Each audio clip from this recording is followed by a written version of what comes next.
Chest press on ball is one of my favorite exercises that I've ever done. It really changed my life when it came to fitness, and the first time I ever did it was when I was a freshman in college about 9 years ago, something like that. And it is a killer exercise to build stability and also to shape the chest and arm muscles and to strengthen the core. Everything should be centered around the core in the beginning to build the strong foundation, and this is a great exercise to knock out the chest and strengthen the stability of the core at the same time. So grab an exercise ball. Now with your ball, mine's a little deflated. Typically, I didn't realize this before, but typically you want to have it to where when you push in your thumb, it only goes in about 1 inch. But this is just a little bit deflated. These things deflate pretty quickly, within a couple days. So grab some dumbbells.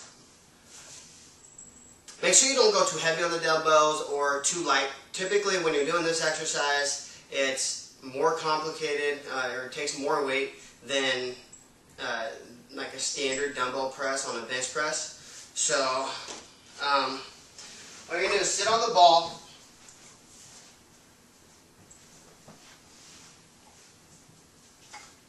Hold the weights on your lap, just like this. Now, every time you're on the ball, you want to make sure you have the proper positioning. Your feet should be pointing straight ahead. Your knees should be over your toes. You should be at shoulder width. Don't put your feet really wide. If you want to put them narrow, that's okay. It makes it harder. But the wider you go, the easier it is. So if you can't do it than standard, then go a little bit wider first. But work towards bringing them more narrow. Okay? Roll out on the ball. Keep the weights close to your body. And you're going to roll out on the ball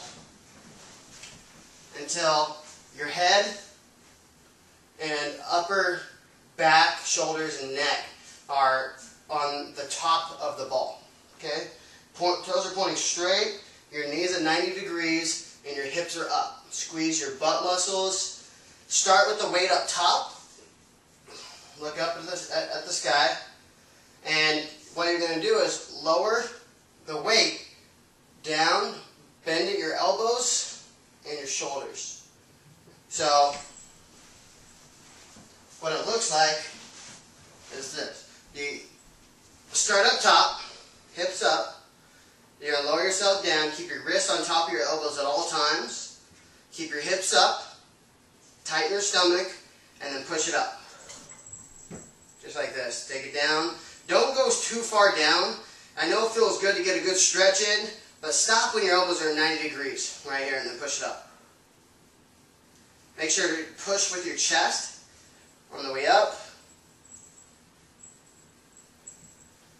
Just like that. A lot of people, when they do this exercise, they'll let their butt drop, they'll loosen up their core, and they'll get really sloppy. Just really try to keep it controlled, always focus on technique. Stability is all about technique. And 1 rep is just down and up. Alrighty.